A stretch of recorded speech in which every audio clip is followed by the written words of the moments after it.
Ibu bapak Rabi'atul Adawiyah adalah orang miskin.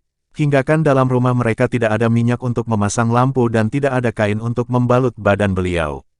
Beliau ialah anak yang keempat. Ibunya menyuruh ayahnya meminjam minyak dari jiran. Tetapi bapak beliau telah membuat keputusan tidak akan meminta kepada siapa saja kecuali kepada Allah. Bapak itu pun pergilah berpura-pura ke rumah jiran dan perlahan-lahan mengetuk pintu rumah itu agar tidak didengar oleh orang dalam rumah itu. Kemudian dia pun pulang dengan tangan kosong. Katanya orang dalam rumah itu tidak mau membuka pintu. Pada malam itu si bapak bermimpi yang ia bertemu dengan Nabi. Nabi berkata kepadanya, anak perempuanmu yang baru lahir itu adalah seorang yang dikasihi Allah dan akan memimpin banyak orang Islam ke jalan yang benar. Kamu hendaknya pergi berjumpa Amir Basrah dan beri dia sepucuk surat yang bertulis, kamu hendaknya bersalawat kepada Nabi 100 kali tiap-tiap malam dan 400 kali tiap-tiap malam Jumat. Tetapi oleh karena kamu tidak mematuhi peraturan pada hari Kamis sudah, maka sebagai dendanya kamu hendaknya membayar kepada pembawa surat ini 400 dinar. Bapak Rabi'atul Adawiyah pun terus terjaga dari tidur dan pergi berjumpa dengan Amir tersebut, dengan air mata kesukaan mengalir di pipinya. Amir sungguh berasa gembira membaca surat itu dan faham bahwa beliau ada dalam perhatian Nabi. Amir pun memberi sedekah kepada fakir miskin sebanyak 1000 dinar dan dengan gembira memberi bapak Rabi'atul Adawiyah sebanyak 400 dinar. Amir itu meminta supaya bapak Rabi'atul Adawiyah selalu mengunjungi beliau apabila mau sesuatu karena beliau sungguh merasa bertuah dengan kedatangan orang yang dekat dengan Allah. Selepas bapaknya meninggal dunia, Basrah dilanda oleh kebuluran. Rabi'atul Adawiyah berpisah dari adik-adiknya. Suatu ketika kafilah yang beliau tumpangi itu telah diserang oleh penyamun. Ketua penyamun itu menangkap Rabi'atul Adawiyah untuk dijadikan barang rampasan untuk dijual ke pasar sebagai abdi. Maka lepaslah ia ke tangan tuan yang baru. Suatu hari, tatkala beliau pergi ke satu tempat atas suruhan tuannya, beliau telah dikejar oleh orang jahat. Beliau lari, tetapi malang, kakinya tergelincir dan jatuh. Tangannya patah. Beliau berdoa kepada Allah, "Ya Allah, aku ini orang yatim dan abdi. Sekarang tanganku pula patah. Tetapi aku tidak peduli segala itu asalkan kau ridho denganku. Tetapi nyatakanlah keridoanmu itu padaku." Tatkala itu terdengarlah suatu suara, "Tak mengapa semua penderitaanmu itu. Di hari akhirat kelak kamu akan ditempatkan di peringkat yang tinggi hinggakan malaikat pun keheranan melihatmu."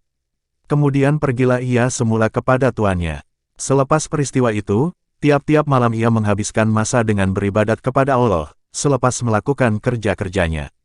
Beliau berpuasa berhari-hari. Suatu hari, tuannya terdengar suara rayuan Rabi'atul Adawiyah di tengah malam yang berdoa kepada Allah, "Tuhanku, Engkau lebih tahu bagaimana aku cenderung benar hendak melakukan perintah-perintahmu dan menghambakan diriku dengan sepenuh jiwa, wahai cahaya mataku.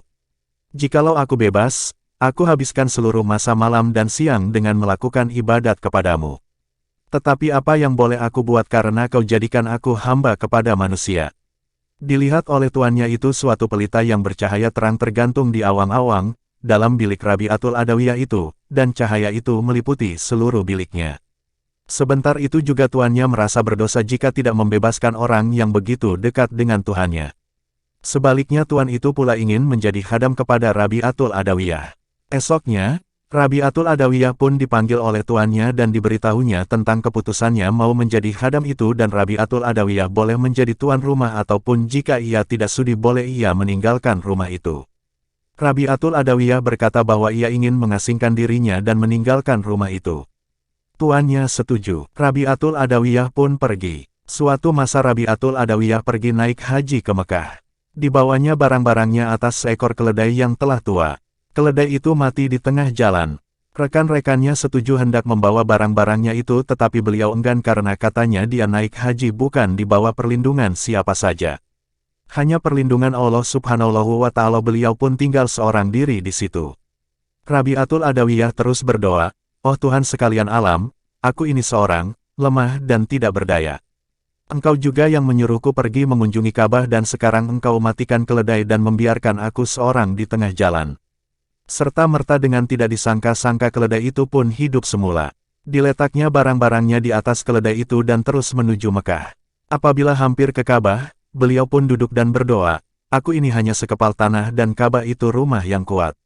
Maksudku ialah engkau temui aku sebarang perantaraan." Terdengar suara berkata, Rabi'atul Adawiyah, patutkah aku tunggang-balikan dunia ini karenamu agar darah semua makhluk ini direkomendasikan dalam namamu dalam suratan takdir? Tidakkah kamu tahu Nabi Musa pun ada hendak melihatku? Aku sinarkan cahayaku sedikit saja dan dia jatuh pingsan dan gunung Sinai runtuh menjadi tanah hitam. Suatu ketika yang lain, semasa Rabi'atul Adawiyah menuju Ka'bah dan sedang melalui hutan, dilihatnya Ka'bah datang melawannya. Melihatkan itu, beliau berkata, apa hendakku buat dengan Ka'bah ini? Aku mau bertemu dengan Tuan Ka'bah Allah itu sendiri.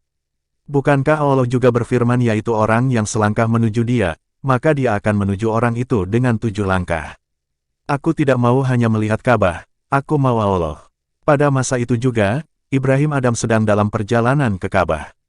Sudah menjadi amalan beliau mengerjakan sembahyang pada setiap langkah dalam perjalanan itu.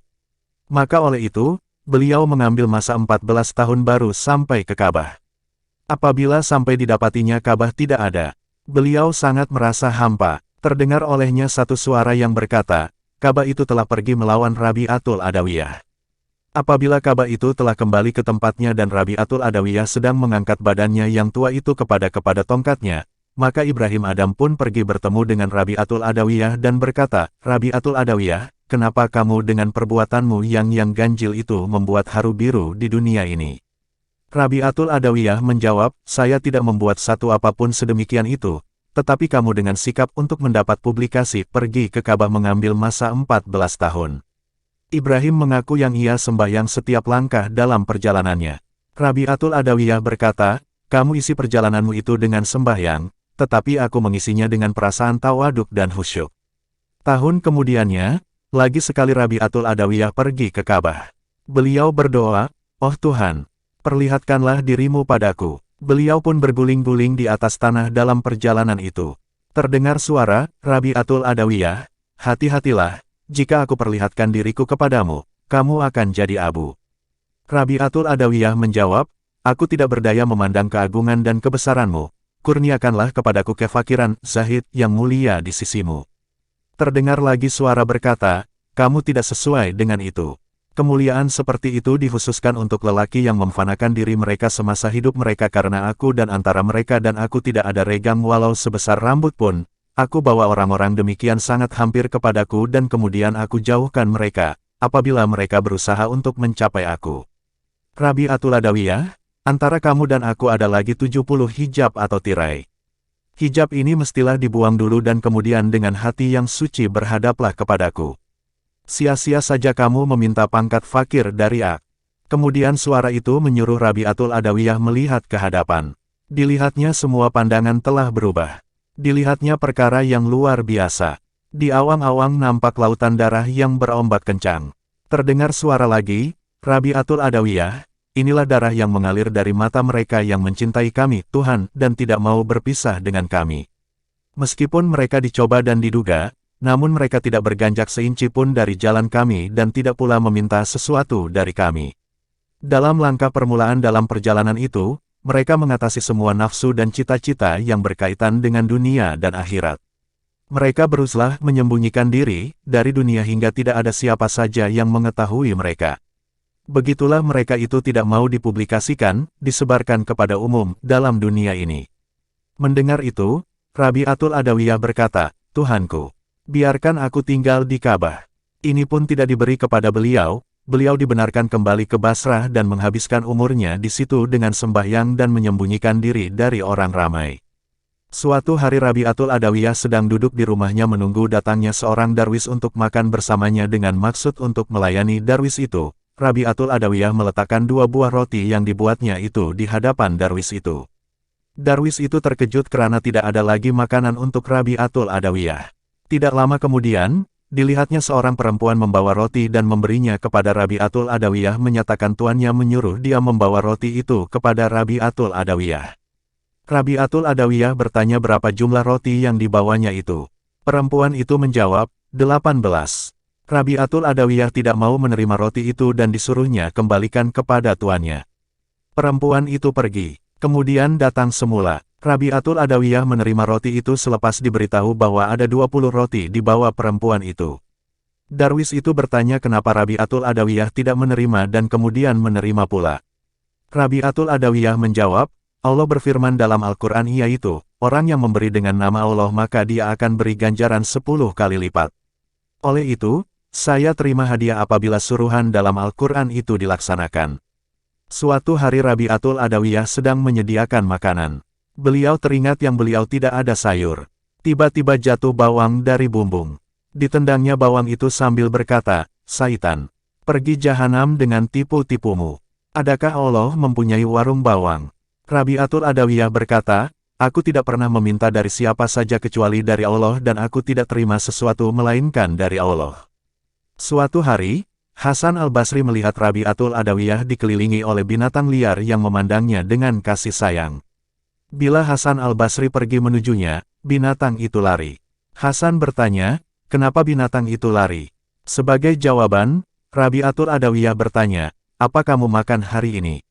Hasan menjawab, "Daging." Rabi'atul Adawiyah berkata, "Oleh karena kamu makan daging, mereka pun lari, aku hanya memakan roti kering." Suatu hari Rabi'atul Adawiyah pergi berjumpa Hasan al-Basri, beliau sedang menangis terisak-isak karena lupa kepada Allah. Oleh karena hebatnya tangisan beliau itu, hingga air matanya mengalir di longkang rumahnya. Melihatkan itu, Rabi'atul Adawiyah berkata, "Janganlah tunjukkan perasaan sedemikian ini supaya batinmu penuh dengan cinta Allah dan hatimu tenggelam dalamnya dan kamu tidak akan mendapati di mana tempatnya." Dengan penuh kehendak untuk mendapat publikasi, suatu hari, Hasan yang sedang melihat Rabi'atul Adawiyah dalam satu perhimpunan aulia Allah, terus pergi bertemu dengan Rabi'atul Adawiyah dan berkata, "Rabi'atul Adawiyah, marilah kita meninggalkan perhimpunan ini dan marilah kita duduk di atas air sana, berbincang hal-hal keruhanian di sana." Beliau berkata dengan niat hendak menunjukkan keramatnya kepada orang lain yang ia dapat menguasai air, seperti Nabi Isa alaihi salam berjalan di atas air. Rabi'atul Adawiyah berkata, "Hasan, buangkanlah perkara yang sia-sia itu. Jika kamu hendak benar memisahkan diri dari perhimpunan aulia Allah, maka kenapa kita tidak terbang saja dan berbincang di udara?" Rabi'atul Adawiyah berkata begini karena beliau bisa berbuat demikian tetapi Hasan tidak bisa seperti itu. Hasan meminta maaf. Rabi'atul Adawiyah berkata, "Ketahuilah bahwa apa yang kamu boleh buat, ikan pun boleh buat dan jika aku boleh terbang, lalat pun boleh terbang. Buatlah suatu yang lebih dari perkara yang luar biasa itu. Carilah dirimu dalam ketaatan dan sopan santun terhadap Allah." Seorang hamba Allah bertanya kepada Rabi'atul Adawiyah tentang perkara kawin, beliau menjawab, "Orang yang berkawin itu ialah orang yang ada dirinya. Tetapi aku bukan menguasai badan dan nyawaku sendiri. Aku ini kepunyaan Tuhanku. Mintalah kepada Allah jika mau mengawini aku." Hasan al-Basri bertanya kepada Rabi'atul Adawiyah bagaimana beliau mencapai taraf keruhanian yang tinggi itu. Rabi'atul Adawiyah menjawab, "Aku hilang fana dalam mengenang Allah." Beliau ditanya, "Dari mana kamu datang?" Rabi'atul Adawiyah menjawab, "Aku datang dari Allah dan kembali kepada Allah."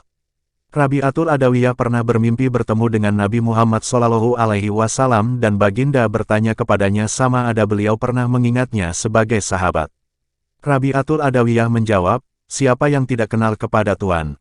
Tetapi apakan dayaku? Cinta kepada Allah telah memenuhi seluruhku, hingga kan tidak ada ruang untuk cinta kepadamu atau benci kepada Saitan." Orang bertanya kepada Rabi'atul Adawiyah, "Adakah kamu lihat Tuhan yang kamu sembah itu?" Rabi'atul Adawiyah menjawab, "Jika aku tidak lihat dia, aku tidak akan menyembahnya." Rabi'atul Adawiyah sentiasa menangis karena Allah. Orang bertanya kepadanya sebab beliau menangis.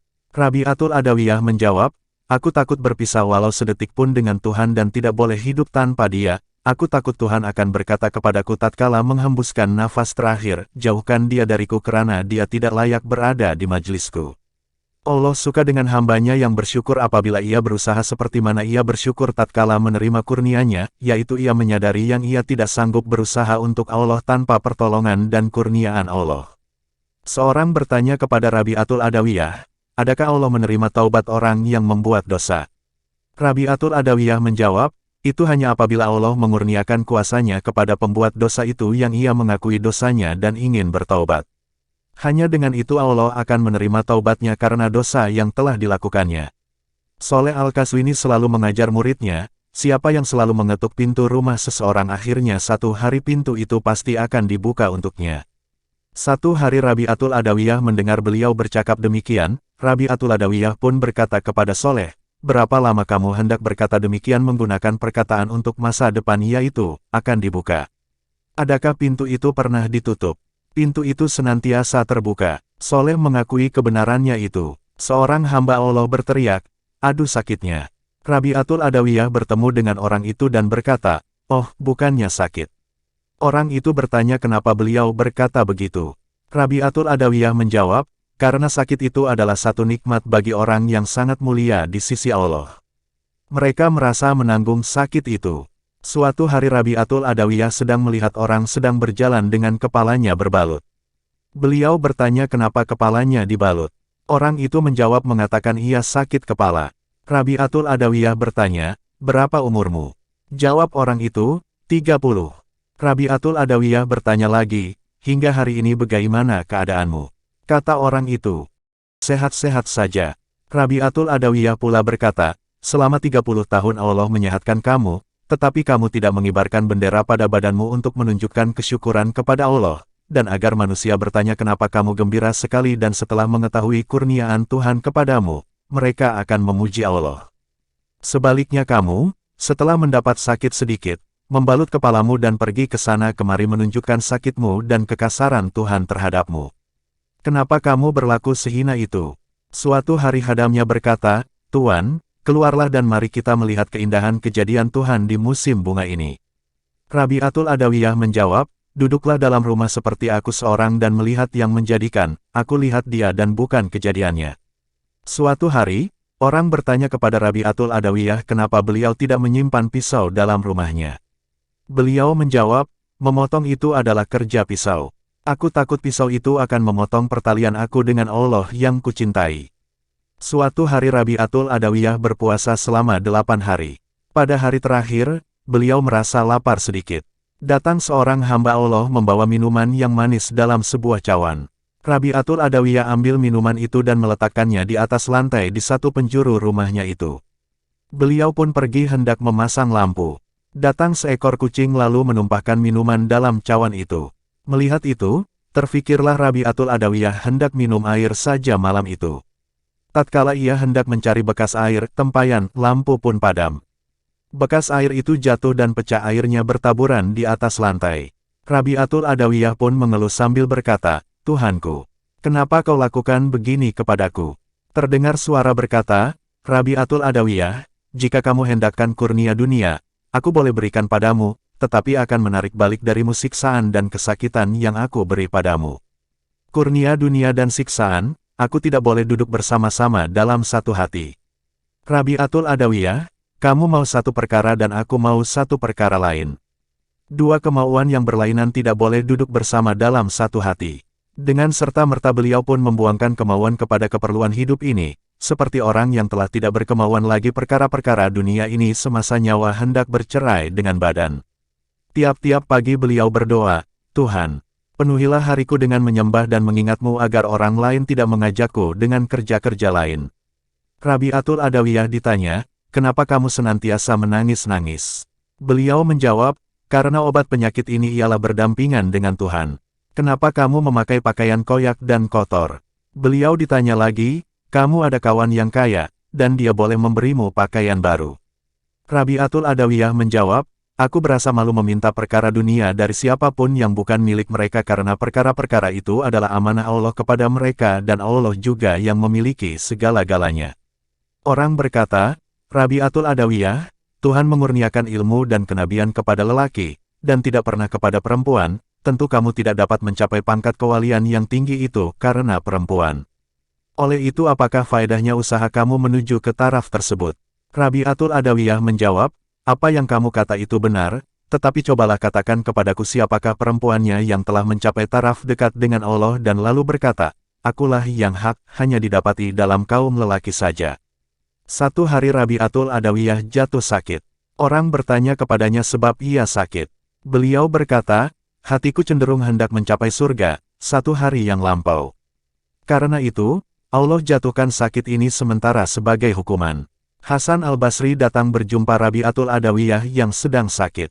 Di pintu rumah beliau itu, Hasan bertemu dengan Amir al-Basri yang sedang duduk dengan sebuah tas berisi uang. Amir itu menangis. Apabila ditanya kenapa beliau menangis, beliau menjawab, "Aku hendak menghadiahkan uang kepada Rabi'atul Adawiyah, tetapi aku tahu dia tidak akan menerimanya.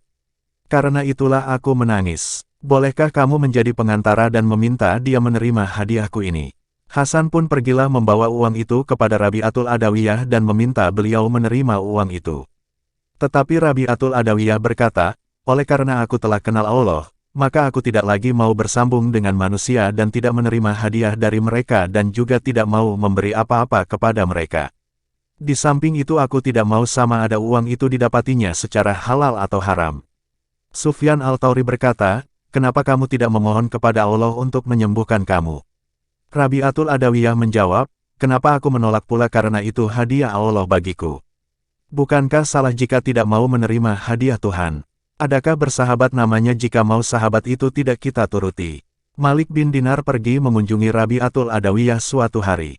Dilihatnya dalam rumah Rabi'atul Adawiyah satu tempayan yang pecah dan berisi air untuk minum dan mengambil wudhu, satu buah bata sebagai bantal dan tikar yang rusak sebagai alas tempat tidur. Malik berkata, "Jika kamu izinkan, boleh aku suruh seorang kawanku yang kaya memberimu semua keperluan kamu."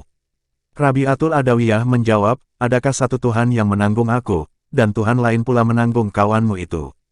Jika tidak, adakah Tuhan lupa kepadaku karena aku miskin dan ingat kepada kawanmu itu karena ia kaya? Sebenarnya Allah itu tidak lupa kepada siapapun. Kita tidak perlu memberi ingat kepada Tuhan itu. Dia lebih mengetahui apa yang baik untuk kita. Dia yang memberi kurnia dan dia juga yang menahan kurnia itu." Rabi'atul Adawiyah berkata, "Orang yang cinta kepada Allah itu hilang dalam melihat Allah hingga kesadaran kepada yang lain lenyap darinya dan dia tidak boleh membesarkan mana sakit dan mana senang." Seorang wali Allah datang dan menolak tentang dunia. Rabi'atul Adawiyah berkata, "Nampaknya kamu sangat cinta kepada dunia, karena orang yang bercakap tentang sesuatu perkara itu tentulah dia cenderung kepada perkara tersebut." Satu hari, Sufyan al-Thawri pergi berjumpa Rabi'atul Adawiyah. Rabi'atul Adawiyah menghabiskan malam hari itu dengan sembahyang. Apabila sampai pagi, beliau berkata, "Pujian bagi Allah yang telah memberkati kita dapat sembahyang sepanjang malam. Untuk tanda kesyukuran, marilah kita puasa pula sepanjang hari ini." Rabi'atul Adawiyah selalu berdoa demikian, "Tuhanku, apa saja yang Engkau mau kurnia kepadaku berkenaan dunia, berikanlah kepada musuhku, dan apa saja kebaikan yang Engkau mau kurnia kepadaku berkenaan akhirat, berikanlah kepada orang-orang yang beriman, karena aku hanya mau Engkau karena Engkau. Biarlah aku tidak dapat surga atau neraka. Aku mau pandangan Engkau padaku saja." Sufyan al-Thawri menghabiskan masa sepanjang malam berbicara tentang ibadat kepada Allah dengan Rabi'atul Adawiyah. Di pagi hari al-Thawri berkata, "Kita telah menghabiskan malam ini dengan sebaik-baiknya." Rabi'atul Adawiyah berkata, "Tidak, kita habiskan malam ini dengan sia-sia karena sepanjang percakapan itu kamu berkata perkara-perkara yang memuaskan hatiku saja dan aku pula memikirkan perkara yang kamu sukai pula. Malam itu kita buang tanpa mengingat Allah. Adalah lebih baik jika aku duduk seorang diri dan menghabiskan malam itu dengan mengingat Allah." Rabi'atul Adawiyah berkata, "Doaku padamu ialah sepanjang hidupku berilah aku dapat mengingatmu dan apabila mati kelak berilah aku dapat memandangmu."